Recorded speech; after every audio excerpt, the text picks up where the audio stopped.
नमस्कार शेतकरी बंधूंनो, स्वागत आहे आपलं कृषी समृद्धीमध्ये. आणि मित्रांनो, कर्जमाफीच्या प्रतीक्षेमध्ये असणाऱ्या आणि थकबाकीमध्ये असलेल्या शेतकरी बांधवांसाठी आणि त्यासोबतच नियमित परतफेड करून ₹50,000 अनुदानाच्या प्रतीक्षेमध्ये असणाऱ्या शेतकऱ्यांसाठी अत्यंत महत्त्वाची माहिती जी आहे तर ती समोर आली आहे. आणि आजच्या व्हिडिओच्या माध्यमातून आपण याविषयी संपूर्ण आणि सविस्तर माहिती जी आहे तर ती पाहणार आहोत. परंतु त्या अगोदर जर चॅनलवर नवीन असाल तर मात्र ताबडतोब आता चॅनलला सबस्क्राईब करून सोबतचं बेल आयकॉन दाबायला अजिबात विसरू नका. कारण की सध्या आपल्या राज्य शासनाने कर्जमाफीची घोषणा केली असून सहकार विभागाच्या माध्यमातून ही माहिती शासनाकडे पाठवली आहे. आणि यामध्ये जवळपास 88,000 थकबाकीदार खातेदार असले तरी यामधील निकषाच्या चाचणीमध्ये कधी अपात्र ठरणार हे मात्र गुलदस्त्यात आहे. कारण की आपली ही जी काही आकडेवारी आहे तर ती कोल्हापूर जिल्ह्यातील आहे. त्यामुळे आपला कुठला जिल्हा हे नक्की कमेंट करून सांगा. आणि कोल्हापूर जिल्ह्यातील आकडेवारी पाहायची तर सध्या जवळपास 88,000 शेतकरी जे आहेत ते थकबाकीदार आहेत. आणि मागचं जे काही 2 कर्जमाफी होत्या त्या दोन्ही कर्जमाफीचा जर लाभ पाहिला तर जिल्ह्याला जे आपले थकबाकीदार शेतकरी आहेत त्यांच्यापेक्षा म्हणजे थकबाकीदारांपेक्षा नियमित कर्जफेड करणाऱ्या शेतकऱ्यांना प्रोत्साहनपर अनुदानाचा लाभ जो आहे तो अधिक झालेला आहे.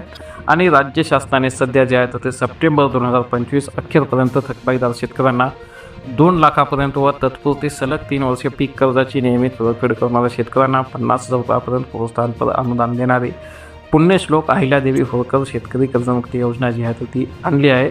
आणि मित्रांनो, शासनाच्या पातळीवरून गेल्या 2 महिन्यापासून यासंबंधी माहिती संकलित करण्याचं काम जे आहे तर ते सुरू आहे. आणि कोणत्याही परिस्थितीमध्ये जून 2026 अखेर कर्जमाफी योजनेचा लाभ जो आहे तो आपल्या पात्र शेतकरी बांधवांच्या खात्यामध्ये वर्ग करण्याच्या हालचाली ज्या आहेत तर त्या शासन पातळीवर सुरू आहेत. आणि यामधून जे काय आता सध्या माहिती समोर आली आहे तर ती खास करून कोल्हापूर जिल्ह्यातील आणि कोल्हापूर जिल्ह्यामध्ये होती बँकेची. तर कोल्हापूर जिल्ह्यामध्ये होती सहकारी बँकेच्या माध्यमातून एकूण 2,15,000 खातेदार शेतकरी बांधवांना जे आहे तर ते पीक कर्जाची उचल करत असतात. आणि यापैकी जवळपास बँक पातळीवर 90% पीक कर्जाची वसुलीसुद्धा होत असते. आणि त्यामध्ये कोल्हापूर जिल्ह्यामध्ये आपल्या नियमित कर्जात शेतकरी बांधवांचं प्रमाण जे आहे तर ते जास्त आहे. आणि या बँका ज्या आहेत त्या विकास संस्थांच्या पातळीवर सुद्धा हे प्रमाण थोडं कमी असलं तरी इतर जिल्ह्याच्या तुलनेमध्ये जे कर्ज वसुलीचं प्रमाण आहे तर ते खूप चांगलं आहे. कारण की दरवर्षी या जिल्हा बँकेच्या पातळीवर 90% पीक कर्जाची वसुली होते. आणि जे काही पीक कर्ज वाटप आहे तर ते जवळपास 2,15,000 शेतकरी बांधवांना पीक कर्ज वाटप केलं जात असते. आणि सप्टेंबर 2025 अखेर थकबाकीदार शेतकऱ्यांची माहिती मागवली आहे तर यामध्ये फक्त 88,000 थकबाकीदार खातेदार जे आहेत ते दिसत आहेत.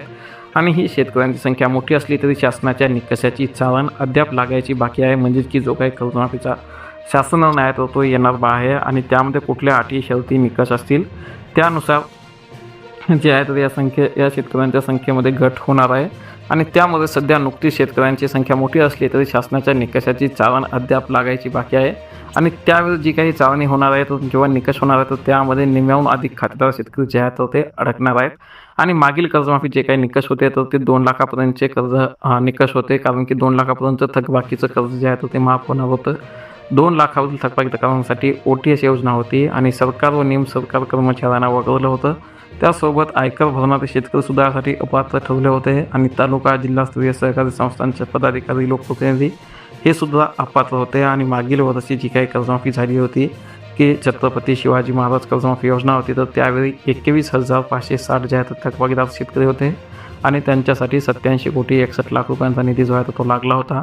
आणि त्यानंतर महात्मा ज्योतिराव फुले शेतकरी कर्जमुक्ती योजनेअंतर्गत 32,553 शेतकऱ्यांसाठी जवळपास 164,63,00,000 कर्जमाफी जी आहे तर ती करावी लागली होती. तर अशा प्रकारची एक महत्त्वाची अपडेट आहे की जी काय आपला कोल्हापूर जिल्ह्यातील शेतकऱ्यांच्या थकबाकीपेक्षा नियमित कर्जफेड करणाऱ्या शेतकऱ्यांना अधिक प्रोत्साहनपर अनुदानाचा लाभ जो आहे तो मिळणार आहे.